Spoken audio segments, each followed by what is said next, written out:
bienvenidos a su podcast, Par de Dos, con Itzel Zaragoza y Gisela Medina. Y hoy, el día de hoy, les traemos un tema muy interesante que esperamos que sea de su agrado. Ya saben que cualquier comentario o duda nos la pueden hacer saber a través de nuestras redes sociales. Y antes de decir el tema, ¿qué te parecen unos redobles de tambores? Me parece perfecto. El derecho de la propiedad intelectual colectiva en los pueblos y comunidades indígenas. Es un gusto compartir este espacio contigo, amiga. Ya nos hacía falta echar el chismecito, y qué mejor con estos temas que son trascendentales, pero que no se les da tanto foco entre los abogados. Siempre vivimos con la idea de que solo debemos conocer el derecho que se vive día a día en la ciudad, y es que la propiedad intelectual sí es muy lucrativa, pero en los últimos años ha tomado relevancia, y me encanta el enfoque que ha tenido en su protección en los pueblos y comunidades. Sí, definitivamente, Itzel. Gracias a ti por este episodio, y mira que ya traíamos muchas ganas de hablar del tema, ¿eh? Y antes de entrar de lleno, ¿te gustaría empezar con unas 2 preguntitas que nos dejaron en nuestro Instagram? Sí, claro. Ya saben, chicos, siempre en nuestras historias ponemos una cajita de preguntas para que las contestemos en el episodio que sigue, así que si quieren participar, esperen la próxima. Bueno, ahí te va la pregunta. Ha habido muchas controversias derivadas de la propiedad intelectual últimamente. ¿Sientes que esta protección, más que hacer un bien, resulta ser lo contrario? No, por supuesto que no, porque lo que busca es justo, la protección a todas las personas que inventan, hacen y crean marcas, eslogans, patentes y por supuesto que son propietarios de sus derechos autorales. Claro, concuerdo completamente contigo. Yo siento que estos conflictos significan algo positivo, porque imagínate si no hubiera propiedad intelectual, al contrario, tendríamos más. Imagínate, ya cualquiera sería científico o artista o inventor. Completamente. Pero bueno, siguiente pregunta. ¿Qué nos pueden decir respecto a la reciente reforma del artículo 2 de la Constitución, específicamente porque significó un gran cambio para pueblos y comunidades indígenas, y el podcast tendrá ese enfoque? Uy, definitivamente es una reforma de la que no terminaríamos de hablar, pero para bien. Pero podrán parecer cambios pequeños e insignificantes y que no notemos el impacto inmediatamente, pero sin duda el haberlos otorgado personalidad jurídica y patrimonio propio hacen que nuestro tema de hoy tenga más razón de ser.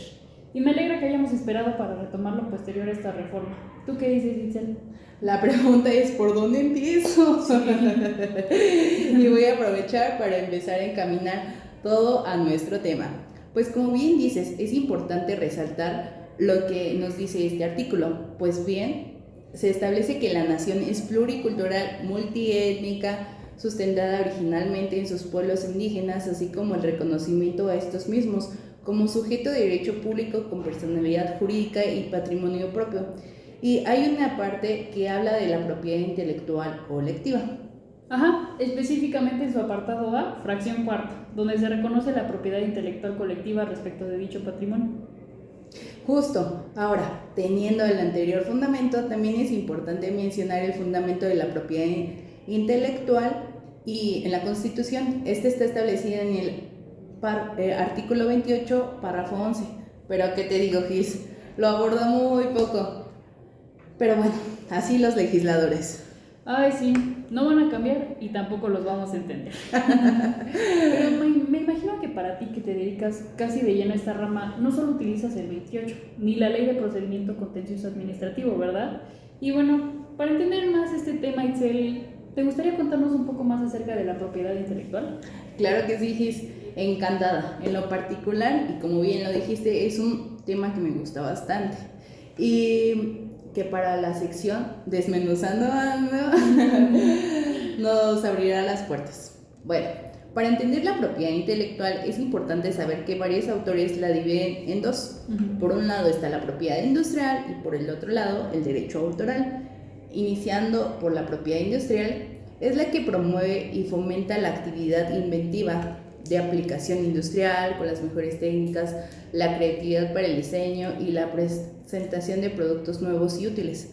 Protegen creaciones industriales como las patentes, modelos de utilidad, diseños industriales, etc. Y también a los signos distintivos, como son las marcas, los avisos comerciales, mejor conocidos como los eslogans, y para nosotros los mortales. Y tal como lo mencionabas, en lo general, en cuanto a las leyes, pasamos a lo particular. En esta materia, pues se tutela específicamente en la Ley Federal de Protección a la Propiedad Industrial, mientras que el derecho autoral es una rama del derecho que estudia todas las figuras de la Ley Federal del Derecho de Autor. Por ejemplo, los actos de creación de obras literarias, música, pintura, danza, etc. Podríamos seguir. Y también los derechos conexos, como los artistas, intérpretes, productores, editores, etc., que no están acreditados como los autores como tal, pero son parte fundamental de la creación, ¿sabes? Sí, sin duda. Y en particular, o el enfoque que este tema sería un derecho sui generis sobre el folclore. Y ustedes me preguntarán, ¿qué es eso, Itzel? Exacto, bueno, ¿qué es? Son los derechos sobre expresiones culturales y tradicionales, por ejemplo, los que son creados o producidos por el pueblo, ya sean las artesanías, música, textiles, bailes, etc. Y ese derecho busca que las personas que se dedican a crear vivan dignamente de su creación. Realmente es un mundo dentro de la propiedad intelectual muy interesante y tan amplio para seguir hablando. ¿Y sabes qué es lo que llama más mi atención? Que a veces lo dejamos de lado y no le damos el reconocimiento suficiente a los autores. Ahora imagínate en los pueblos y comunidades indígenas que a lo mejor a veces no tienen esta información, y a eso agrégale que el marco jurídico tiene apenas muy pocos años respecto al tema. No. Tienes toda la razón, Gis. A veces pasamos de largo de esos temas, cuando en realidad convivimos a diario con las marcas, los eslogans, las patentes, los derechos de autor, como la música, libros, danzas, etc. Exacto, están en nuestro día a día. Y a modo de complementar lo que nos compartiste, también es importante mencionar que existe la Ley Federal de Protección del Patrimonio Cultural de los Pueblos y Comunidades Indígenas y Afromexicanas. Y asimismo nos remite a las dos leyes que mencionaste, Amix. Y no se preocupen, que no será la única vez que hablaremos de esta ley, porque les tenemos un chisme al respecto, así que no se les olvide el nombre. Son muy interesantes estos temas y por supuesto lo más importante es que tenemos leyes para estos mismos. Ahora, ¿qué te parece si nos vamos al chismecito de este podcast? Y por chismecito me refiero a algunos casos que son relevantes para este tema. Estoy que me muerdo las uñas de que ya los contemos. Mi parte favorita del podcast, además de tu compañía, ay, gracias, es la parte del chisme. Así que agárrate de la silla porque va a estar buenísimo, ¿eh? Okay. Porque la realidad es que fue muy conocido en su tiempo en esta rama y fue súper viral también, ¿eh? Bueno, para no hacerlas más de emoción, hablaremos sobre Isabel Marant y el plagio a los pueblos y comunidades indígenas. A ver, cuéntanos más de ese caso, porque estoy segura que será súper interesante. Te escuchamos, Gis. Claro que sí, con muchísimo gusto, siempre y cuando se trate de chisme. Pues se trata de una casa de moda francesa muy reconocida por sus diseños en la Semana de la Moda en París, llamada Isabel Marant, que fue acusada de plagiar diseños indígenas de artesanos de Xalapa, Michoacán, por la creación de una línea de ropa y, por supuesto, sin dar crédito a los verdaderos creadores. Empezamos intensos con ese tema, válgame. Todavía ni cuentas el meollo y ya hasta me pica las manos. Sí, ya sé, hasta a mí. Pero mira, te voy a seguir contando. Este diseño estuvo en la Semana de la Moda y no fue tan relevante hasta que los senadores Casimiro Méndez y Susana Harp, que abriendo un pequeño paréntesis, mi comadre Susana es conocida por cantar música tradicional mexicana y es también, fue presidenta de la Comisión de Cultura de la Cámara de Senadores. Durante su mandato, durante su periodo como senadora, pidió la intervención de la Secretaría de Cultura, pues señalaron que la diseñadora francesa cometió plagio, así como tal, plagio de los diseños artesanales de las comunidades indígenas de Santa María Tlahuitoltepec. Pero Itzel, espérate, eso no es todo. No. O sea, la diseñadora tuvo la osadía y el cinismo de hacerlo una segunda vez, pero ahora con diseños de las comunidades de Charapan, Angahuan y Santa María del Cobre, Michoacán. Ahora Susana no pidió solo la intervención de la Secretaría de Cultura, que ya no fue suficiente, sino que ahora requería la ayuda de la Secretaría de Relaciones Exteriores, que encabezaba ese entonces Marcelo Ebrard. Denunciaron que las vestimentas tradicionales, como los harapes, servilletas o gabanes, fueron literalmente copiados y presentados como propios en una línea de ropa, sin dar crédito a las y los verdaderos creadores. y por lo tanto el Instituto Nacional de Pueblos Indígenas condenó el plagio porque vulneraba el derecho fundamental de los pueblos y comunidades indígenas de conservar y proteger su propiedad intelectual y patrimonio cultural. Defendió los diseños y manifestaciones artísticas indígenas como un producto de su historia, identidad, conocimiento y cosmovisión, que es muy importante para ellos la cosmovisión. Asimismo, llamó a la sociedad y empresas, tanto nacionales como internacionales, a que respeten estas creaciones artísticas culturales de los pueblos indígenas mexicanos. Y bueno, te preguntarás qué pasó con la diseñadora. Más bien, la Casa del Diseño, porque ella personalmente no pidió disculpas. O sea, la casa pidió disculpas a quien le dirigió la carta a Relaciones Exteriores, es decir, no se disculpó jamás con las comunidades ofendidas, pero jamás, y que tendrá más cuidado en futuros diseños, pero pues es una promesa de que yo voy a tener cuidado, ya lo que pase si se vuelven a aparecer, pues ya no es cuestión mía, ¿eh? O sea, si ya pasó 2 veces, ¿crees que le va a tomar importancia?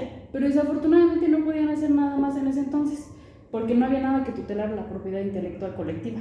¿Cómo ves? Wow, la verdad es que es súper interesante esta situación, porque no siempre se le da el reconocimiento que se le debe a las personas de los pueblos y comunidades indígenas, como bien lo mencionabas. Pero a ver, déjame buscar por aquí si de casualidad encontramos el precio. Y mira, tengo por aquí que de acuerdo con su página web, la prenda tenía un valor de 530 euros aproximadamente. Y por supuesto no hacía mención de que se hubiera inspirado en las comunidades indígenas. Pero es más importante mencionar que no solo fue una prenda, sino que fueron varios zarapes y toda una colección, como bien lo mencionaba Gis, en donde, claro, se incluían distintas prendas. Hay que hacer la suma. Me parece bien. Mira, esto pasó aproximadamente 9 años más o menos, ya casi una década. Entonces, pues haciendo los cálculos al día de hoy, a ver, pues vamos a buscar. Vamos a ver a cuánto está el euro, ¿no? Mira, a ver, por aquí tengo que el euro ahorita está en 21.64 pesos mexicanos. Ahora, 21.64 por 530, que era lo que estaba en su precio, da un total de... Nos da un total de 11.469.2 hoy en día. Y hay que considerar que tal vez hace 9 años la suma era diferente, tal vez mayor o menor, pero 530 euros son varios supers, ¿eh? Definitivamente. Pero aún así, Alex, una prenda tenía ese precio. Pero ahora imagínate cuántas vendió. Claro, también se debe de considerar que la marca es de gama media alta y por eso esos precios están elevados. Pero imagínate, ¿tú crees que haya vendido una sola? Por supuesto que no. No, fue una colección. Claro. Pero mira, haciendo una búsqueda en su página para que tengamos una mejor visualización de los costos, ustedes también háganlo, ¿eh? Es más, póngale pausa, vayan a la página y regresan a indignarse con nosotras. Mira, específicamente en su apartado de blusas y camisas, la más cara que me arroja es de 1.790 euros aproximadamente. Y son 38.735 pesos, lo que tiene un menor precio, anda rondando en los 295 euros, que son aproximadamente 6.383 pesos. Nada más para que se den una idea, audiencia, nada más. ¡Qué horror! Pues me encanta que hayas tocado el tema de lo monetario, porque eso nos lleva al siguiente tema, la ley Harp. ¿También tiene que ver tu comadre Sandra? Susana. Mi comadre personal, Susana Harp. Así es. Pues resulta que derivado de todo esto, y de desafortunadamente muchísimos casos más, porque no fue el primero, y desafortunadamente tampoco ha sido el último, promueve una ley para resolver el problema de plagio de expresiones de la cultura, la identidad de los pueblos y comunidades indígenas, y también para regular el uso de los bienes culturales por parte de empresas nacionales e internacionales a que no usen sin su consentimiento sus diseños, ya que eso los caracteriza, eso los identifica. Ahora, esta ley, si bien ya está publicada y está en funcionamiento, esta ley también está en constante discusión, no solo con los que pertenecen a las comunidades, sino también con especialistas, con legisladores, las propias comunidades, autoridades, en fin, tienen que establecer bases legales pertinentes para poder protegerlos como se debe. ¿Y qué protege? Bueno, protege los conocimientos, ya sea de profesiones, de arte, de diseño, el uso que se le da a estos diseños y, por supuesto, qué hacer en caso de un lucro sin consentimiento por parte de terceros a esta comunidad. ya que sin su autorización de los pueblos depositarios de las tradiciones, solo las comunidades deciden en qué términos establecerán las condiciones para sus convenios y con quiénes los van a celebrar, ya que hasta la creación de esta ley no existía ningún mecanismo que los protegiera, que los evite o restituyera cualquier daño o los reparara, por el uso consentido, es decir, el plagio. Claro, ya veo por qué es tan reciente esta ley. Qué bueno que ya hay una regulación al respecto, pero ojalá hubiera tenido una cuando Carolina Herrera plagió bordados de Hidalgo, cuando la marca Pineda Cobalín fue acusada de apropiación cultural, o vaya, uno más conocido, cuando Disney quiso registrar el Día de Muertos, que si bien no es como tal producto de una comunidad, sí es parte de la identidad cultural mexicana. Claro que sí, es verdad, amiga. Hay muchos casos que debieron ser estudiados bajo la protección de esta ley. Pero bueno, lo importante es que ya contamos con ella y que está en funcionamiento. ¿Pero qué crees, amiga? Te tengo una mala noticia. No, no me digas, por favor, no quiero que se termine esto. Desafortunadamente sí, amiga, pero no nos vamos sin agradecerles primero su atención y esperamos hayan disfrutado y aprendido y tengan un nuevo tema de conversación. Sigamos promoviendo el respeto a estas comunidades y pueblos indígenas y a su trabajo en cuanto a sus aportes a nuestra cultura, porque vaya que aportan muchísimo. Y recuerden, muy importante, no regateen su trabajo, por favor. Justo eso, no hay que regatear su trabajo. Y eso debería indignarnos, tanto como el plagio a sus creaciones, como ya lo vimos, es muy importante. Y bueno, chicos, eso es todo por hoy. Pero recuerden estar al pendiente de nuestras redes sociales para dejar sus preguntas, porque el siguiente capítulo viene intenso, Kiss. ¿Cuál será el tema, mi querida Isel? ¡Qué nervios! A ver. Bueno, será la sucesión intestamentaria. Porque como estamos en vísperas de fiestas decembrinas, surgen muchas preguntas por los terrenos de los abuelitos. Vaya que sí, ¿eh? No importa el tema que elegimos en el podcast, siempre hay una pregunta respecto a una sucesión.